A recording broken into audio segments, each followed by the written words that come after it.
അരവിന്ദ്,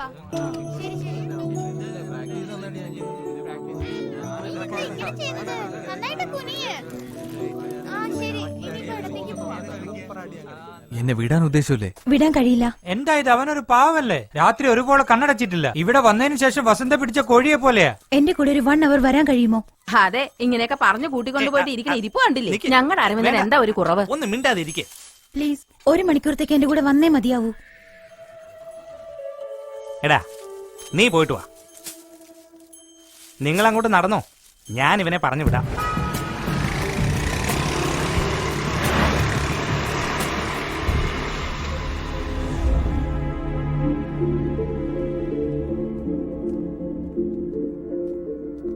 എന്തിനാ എന്നോട് വരാൻ പറഞ്ഞേ? വരൂ, ഞാൻ പറയാം.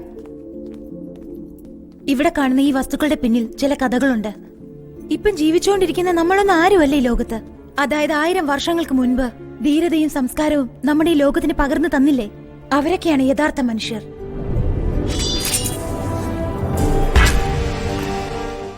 ഇതൊരു മ്യൂസിയം അല്ല, അങ്ങനെ ജീവിച്ചുകൊണ്ടിരുന്ന മഹാന്മാരുടെ സമാധിയാണ്.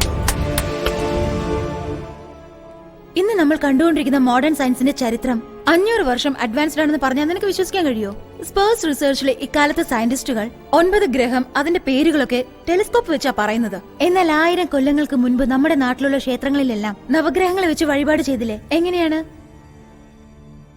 ഭൂമിയുടെ ഭാരം എത്രയാണെന്ന് 1500 കൊല്ലങ്ങൾക്ക് മുമ്പ് ആര്യഭട്ട എങ്ങനെയാ പറഞ്ഞത്? നാളെ മഴ വരുന്നു പറയുന്നു, പക്ഷെ വെയിലാ വരുന്നത്. വെയിലുണ്ടാവുന്ന പറയുമ്പോ മഴയാ പെയ്യുന്നത്. ഇതാണ് മോഡേൺ സയൻസ്. എന്നാൽ 20 വർഷം കഴിഞ്ഞ് വരാൻ പോകുന്ന അമാവാസിയും പൗർണമിയെയും കുറിച്ച് ഉമ്മറത്തിരുന്ന് പഞ്ചാംഗം നോക്കി ഗണിച്ച് പറയാറില്ലേ? അതെങ്ങനെയാണ്? അത് തന്നെയാണ് നമ്മുടെ സയൻസ്. ഈ പുസ്തകം ഒന്ന് നോക്ക്.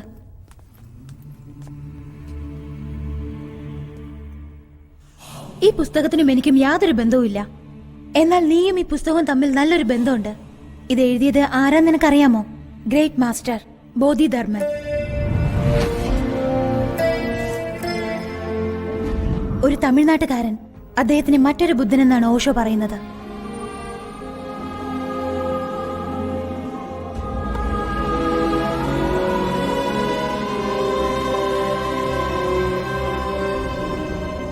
ഈ പുസ്തകത്തിൽ എന്താണ് ഉള്ളതെന്ന് അറിയുന്നതിന് മുമ്പ് ഇനിയൊരു സ്ഥലത്തേക്ക് പോകാം. എന്താ മോളെ, കരയാതെ നടക്കങ്ങോട്ട്.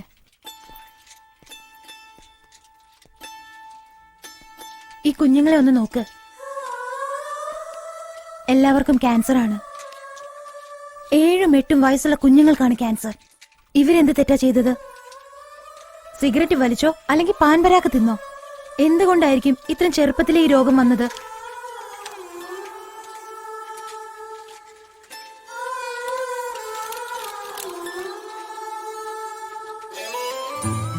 ഇവര് മാനസിക രോഗമുള്ള കുട്ടികളാ.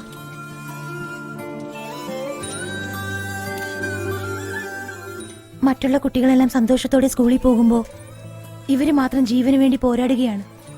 അതിനെന്തായിരിക്കും കാരണം? ജനറ്റിക് ഡിസോർഡർ, പരമ്പരാഗത പോരായ്മകൾ. ഒരു മനുഷ്യന്റെ DNA ആണ് അയാളുടെ രോഗം, കഴിവ് രണ്ടിനെ കുറിച്ചും നിർണയിക്കുന്നത്. നമ്മുടെ ശരീരത്തിലെ ഓരോ സെല്ലുകളിലും ആ DNA ഉണ്ട്. മനസ്സിലാകുന്ന രീതിയിൽ ഞാൻ പറയാം. പാരമ്പര്യ രോഗം, പാരമ്പര്യ ബുദ്ധി രണ്ടും DNA മൂലമാണ് നമുക്ക് വരുന്നത്.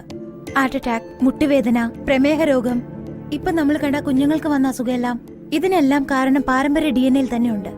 ഇങ്ങനെ പരമ്പരാഗതമായിട്ട് വരുന്ന അസുഖങ്ങളും കുറവുകളും DNA തന്നെ മാറ്റാൻ കഴിയുമെന്നുള്ളതാണ് എന്റെ റിസർച്ച്.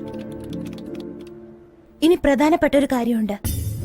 ഈ DNA റിസർച്ചിലൂടെ നമുക്ക് നമ്മുടെ പാരമ്പര്യ കഴിവുകളെല്ലാം തന്നെ തിരിച്ചു കൊണ്ടുവരാൻ കഴിയും. ഒരു ചിത്രകാരന്റെ, ഒരു പോരാളിയുടെ പാരമ്പര്യ DNA പോലും ആ കഴിവുകളെല്ലാം ഇപ്പോഴും ഉണ്ടായിരിക്കും. അതിനെ ഒന്ന് നമ്മൾ പ്രചോദനം ചെയ്തു കഴിഞ്ഞാൽ ആ കഴിവുകളെല്ലാം നമുക്ക് തിരിച്ചു കൊണ്ടുവരാൻ സാധിക്കും. ഇതിനെക്കുറിച്ചെല്ലാമാണ് ബോധിധർമ്മൻ 1600 വർഷങ്ങൾക്ക് മുൻപ് ഈ പുസ്തകത്തിൽ എഴുതി വെച്ചിരിക്കുന്നത്. DNA റിസർച്ചിനെ പറ്റി 1600 വർഷങ്ങൾക്ക് മുൻപ് എഴുതിയത് ഈ പുസ്തകത്തിലുണ്ട്. ഇവരെല്ലാവരെയും നമ്മൾ ഒരു സന്യാസിമാരായിട്ട് കാണാതെ ഒരു സയന്റിസ്റ്റ് ആയിട്ട് കാണണം. ഇക്കഴിഞ്ഞ 2 കൊല്ലത്തിന് മുമ്പ് ഒരു റിസർച്ച് ഓർഗനൈസേഷൻ ബോധിധർമ്മനെ മറവ് ചെയ്ത സ്ഥലം കണ്ടുപിടിച്ചായിരുന്നു. ഇത് കണ്ടോ?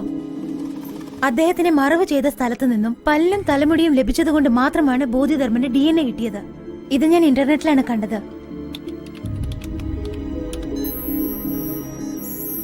ഇത് കണ്ടോ, ഇതാണ് ബോധിധർമ്മന്റെ DNA. ബോധിധർമ്മന്റെ വംശത്തിലുള്ള ആൾക്കാർ, ഐ മീൻ നിങ്ങളുടെ സ്വന്തക്കാരെല്ലാം, ഇവരെല്ലാം ഇപ്പോഴും കാഞ്ചീപുരം സൈഡിലാണ് ഉള്ളതെന്ന് ഞാൻ മനസ്സിലാക്കി. അവരെ ഒരു ദിവസം ഞാൻ തേടിപ്പോയി.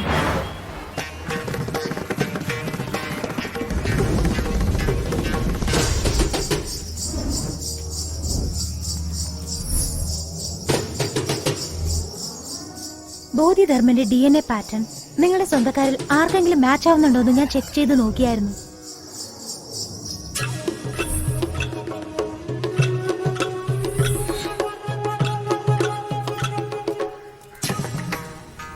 അങ്ങനെയാണ് ഞാൻ നിങ്ങളുടെ ചിറ്റപ്പന്റെ വീട്ടിലേക്ക് പോയത്.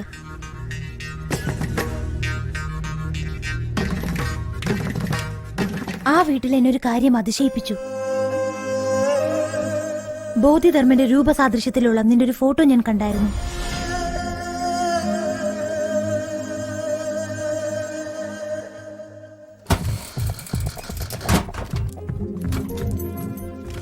നീ ഉപയോഗിച്ചു വെച്ച ഒരു പഴയ ചീപ്പിൽ നിന്നും നിന്റെ തലമുടി ഞാൻ എടുത്തായിരുന്നു.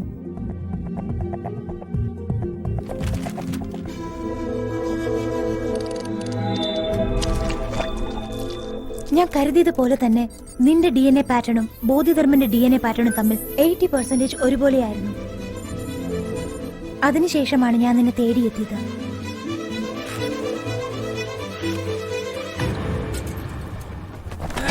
സർക്കസ് കൂടാരത്തിൽ നീ പരുക്ക് പറ്റിയ ഹോസ്പിറ്റലൈസ്ഡ് ആയപ്പം റിസർച്ചിന് ആവശ്യമുള്ള എല്ലാ ടെസ്റ്റുകളും ആ ഡോക്ടേഴ്സിനെ വെച്ച് തന്നെ ഞാൻ കളക്ട് ചെയ്തായിരുന്നു.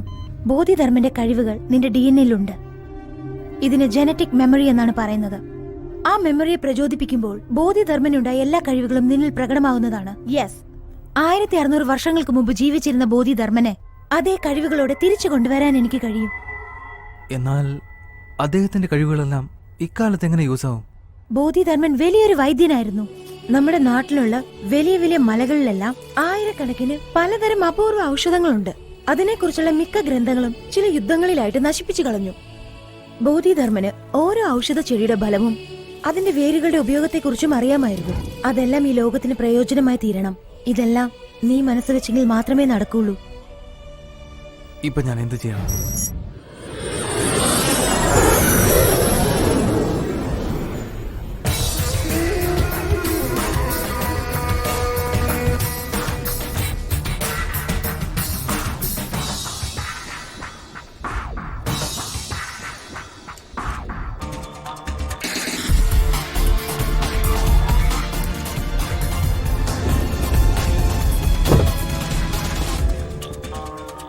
Welcome sir.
ഏയ്, എന്താ അവിടെ ചെയ്യുന്നേ? ഡാ, നിന്നോടാ ചോദിച്ചേ.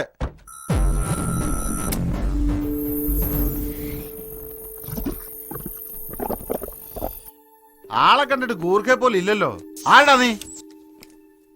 എന്താടാ ചെയ്യുന്നേ?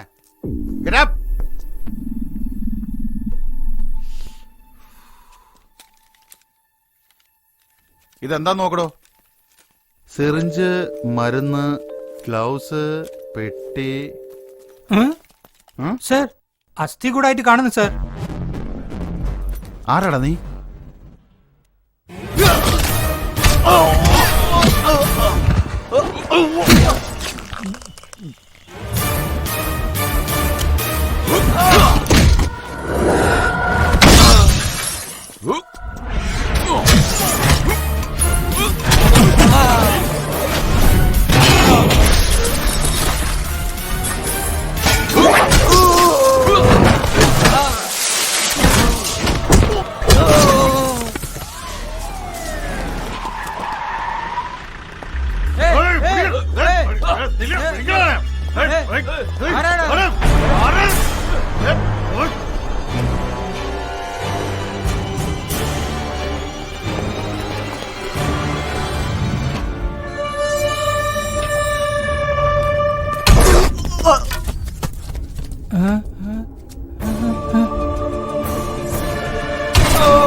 What's the update?